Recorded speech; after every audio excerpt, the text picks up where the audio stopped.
기자수첩 사건 사고 안수민입니다. 저는 지금 부산역 앞 광장에 나와 있는데요. 현대판 노예 노동이 이곳에서 시작되고 있었습니다. 노숙자와 장애인들을 어선에 팔아넘기고 비상식적으로 부려먹은 브로커와 선주가 경찰에 적발됐습니다. 첫 번째 사건으로 전해드립니다. 다음 사건은 듣는 것만으로도 위태롭습니다. 학생들이 수학여행 갈 때 타고 다니는 관광버스가 폐차 직전의 버스라는 사실이 적발됐는데요. 사고의 위험성을 무시하고 업체들이 학교와 학부모들을 속였다고 합니다. 그럼 이 두 사건 지금부터 만나보시죠.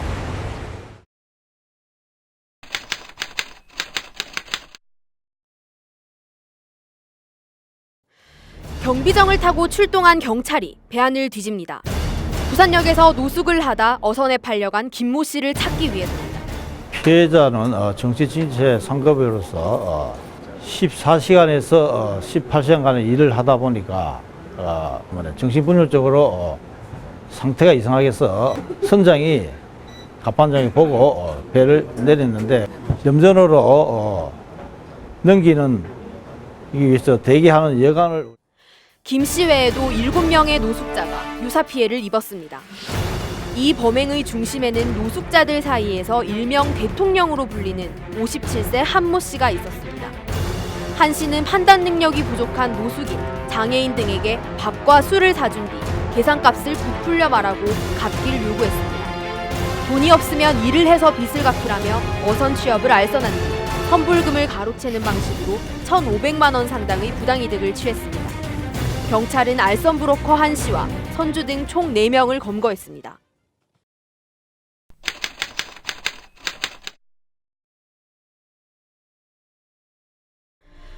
경찰이 한 버스 회사를 급습합니다.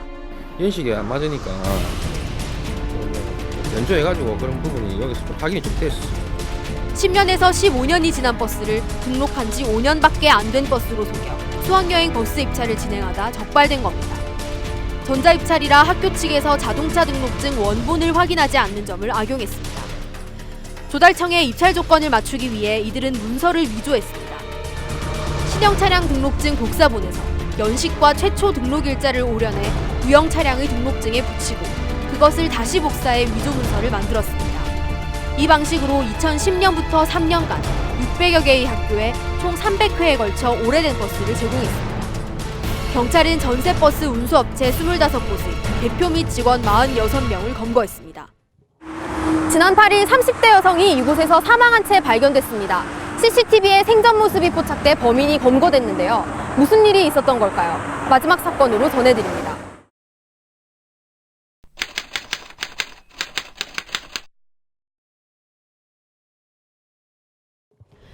우산을 쓰고 걸어가는 한 여성과 남성이 보입니다. 아무런 문제가 없어 보이는 두 사람. 하지만 결말은 끔찍했습니다. 지난 8일 목격자는 물론 CCTV도 없는 금정구 도로변에서 30대 여성 김모 씨가 사망한 채 발견됐습니다. 경찰은 피해 여성이 생전 해운대 일대 유흥가에 자주 방문했다는 정보를 입수하고 CCTV 분석을 통해 8일 새벽 2시 47분경 한 남성이 피해 여성을 자신의 차량에 태워가는 것을 발견했습니다. 경찰은 남성의 차량을 추적했고 48세 이모 씨를 검거했습니다. 조사 결과 이 씨는 성폭행을 시도하다 여성이 이를 거부하자 마구 때려 사망하게 했고 이후 도로변에 버린 것으로 드러났습니다. 이 씨는 우발적인 범행이었다고 진술하고 있지만 경찰은 확실한 범행 동기를 조사 중입니다. 계속해서 부산경찰 SNS 소식 전해드리겠습니다. 퇴근 시간 복잡한 도로 한복판에서 갑자기 멈춰서 버린 차. 여러분은 어떻게 하실 건가요?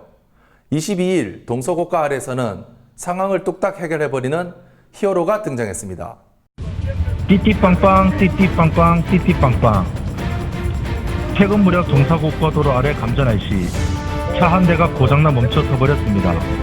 키 190에 몸무게 105kg의 사산교통경찰 대표덩치 심재원 경장이 가뿐하게 밀어서 안전지대로 옮겨버렸습니다. 사산경찰서 소식입니다.